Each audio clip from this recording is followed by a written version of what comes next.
चलिए बेटा हम इलस्ट्रेशन नंबर 8 करते हैं, प्लीज देखिए। इलस्ट्रेशन 8 प्लीज पढ़ेंगे आप। इलस्ट्रेशन नंबर 8 प्लीज देखिए। इस क्वेश्चन में आपका क्या है, suppose you as a banker enter into the forward purchase contract for USA dollar 50,000 at 5th March with the export customers for 3 month at the rate of this। 3 month करने का मतलब क्या होता है कि जैसे सपोज कीजिए कि यहाँ पे आपने कॉन्ट्रैक्ट किया और ये जो रेट था वो कौन कौन सा दिन था, 5th मार्च। और 5th मार्च के बाद आपके पास आ गया यहाँ पे 5th जून। ये टाइम पीरियड कितना होगा, 3 मंथ हो गया।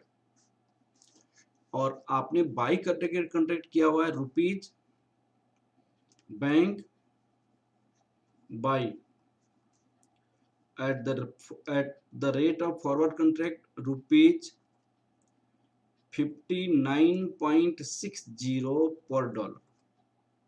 इसकी काउंटर कॉन्ट्रैक्ट आप एक्सपोर्ट कस्टमर से बाई करेंगे फिर किसी को सेल करेंगे, ऐसे आपने कॉन्ट्रैक्ट कर लिया है।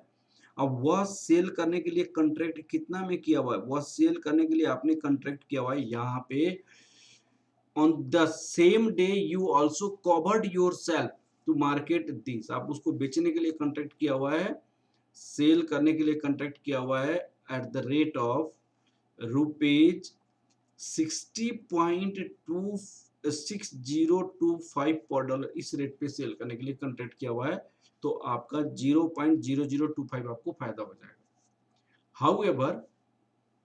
However, on 5th May your customers come to you and request to extension for the 5th July। आपका एक कस्टमर यहाँ पे आ गया 5th मई को और कहा कि ये जो ट्रांजेक्शन है ना, इसको आप एक्सटेंड कर दो। एक्सटेंड कब कर दो आप, 5th जुलाई का कर दो। आप इसको एक्सटेंड 5th जुलाई का कर दो। तो आप इस कस्टमर से क्या बोलोगे कि भाई साहब आपने तो यहाँ पे डॉलर नहीं देंगे, तो जब डॉलर नहीं देंगे तो मुझे तो कोई फर्क नहीं पड़ेगा, लेकिन यहाँ पे आपको तो डॉलर देना पड़ेगा। क्यों देना पड़ेगा, क्योंकि आपके कारण आप देंगे, इसीलिए मैंने दूसरे से बेचने का कॉन्ट्रैक्ट किया हुआ है इस रेट पे, तो मुझे तो लॉस हो जाएगा, मार्केट से खरीद के इसको देना पड़ेगा। तो जो बीच का जो डिफरेंस होगा आपको देना पड़ेगा। तो 5th जून का जो रेट है, 5th जून का जो रेट है कस्टमर बाई करेगा, इस रेट से बाई करेगा मार्केट से। और ये इंटर बैंक रेट है। ये कौन सा बैंक है, इंटर बैंक रेट। उस रेट पे इतना मार्जिन पे कस्टमर को एक्सपोर्टर बाई करके बेचेगा, तो ये कैंसिलेशन होगा, ठीक है ना। और 5th जुलाई का जो रेट होगा वो इस रेट पे फिर बाई करेगा कस्टमर, किससे, नया एक्सटेंशन रेट बनेगा, ठीक है ना। तो सबसे पहले कैंसिलेशन ऑफ फॉरवर्ड कॉन्ट्रैक्ट होगा। Cancellation of forward contract step 1। Logic समझ आ रहा है क्यों भाई साहब, ये जो बैंक है ये तो सेल, इनके कारण इन्होंने सेल का कॉन्ट्रैक्ट किया हुआ है, तो इस डेट को तो डॉलर देगा नहीं, नहीं देगा तो इसको मार्केट से खरीदना पड़ेगा। मार्केट से किस रेट पे खरीदना पड़ेगा, इस रेट पे खरीदना पड़ेगा। तो ये जो बीच का जो डिफरेंस है कौन पे करेगा, ये एक्सपोर्ट कस्टमर पे करेगा, जो पहले बोला था कि मैं बेचूंगा, ठीक है ना। अब आपको यहाँ पे cancellation of existing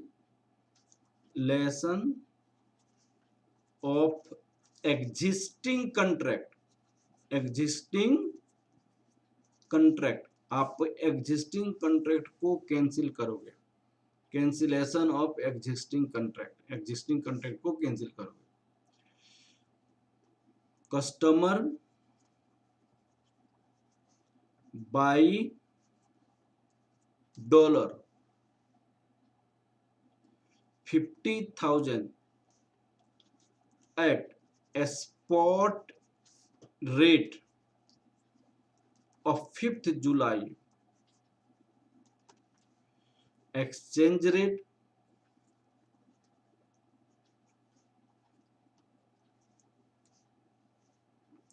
$1 equal to rupees. अब सुनिए, कस्टमर बाई करेगा तो 5 जुलाई नहीं, जून, 5 जून मैच्योरिटी 5 जून हो रहा है, तो 5 जून का जो रेट है वो ये वाला है, ये 59.2425, 59.2425, इसमें मार्जिन होगा 10%। तो $1 इक्वल टू रुपीज 59.2425, 1 प्लस 0.001 और $1 इक्वल टू रुपीज कितना हो जाएगा, 59.2425 into 1.001, 59.30,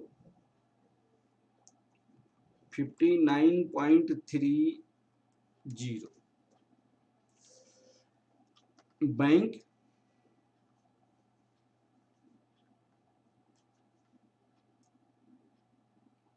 by dollar at forward rate, $1 equal to, bank तो फॉरवर्ड रेट पे बाई करेगा, $1 equal to rupees 59.60। Loss of bank कितना होगा, loss of bank for cancellation of contract. अब देखिए $50,000 उसको बाई करना था, बाई कितना पे करना था, 50.69 पे, 50.69 पे बाई करना था, सेल कितना में किया, वो ये रेट पे, अपोजिट ट्रांजैक्शन ये होगा, अपोजिट ट्रांजैक्शन ये होगा, ठीक है, कस्टमर इतना बाई किया था, तो 59.30 पे अल्टीमेटली क्या हो जाएगा, ये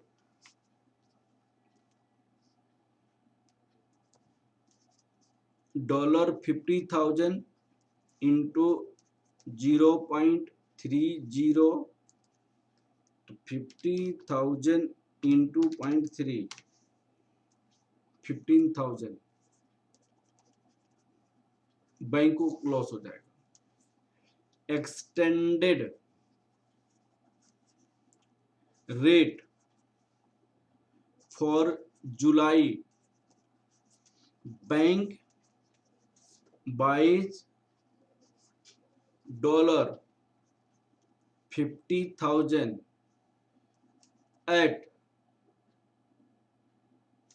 कौन सा, $1 इक्वल टू रुपीज, अब कौन सी रेट पे, इस रेट पे, रुपीज 59.60 पे, रुपीज 59.60। लेकिन ये जो रेट है, ये कौन सा रेट है, ये तो मार्केट का रेट है, इंटरबैंक रेट है, इंटरबैंक रेट है, लेकिन कस्टमर को हम इससे कम पे बाई करेंगे, 1%, 59.60, 1 माइनस 001,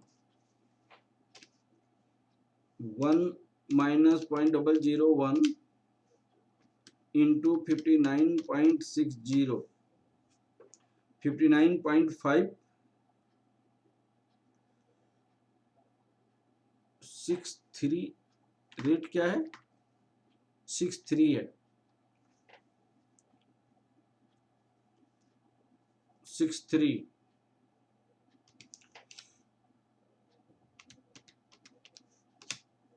इंटू 59.63, ये हो जाएगा $1 इक्वल टू रुपीज 59.5704, ये वाला रेट हो जाएगा, ठीक है ना, बहुत आसान क्वेश्चन था, ठीक है, ओके, थैंक यू क्लास।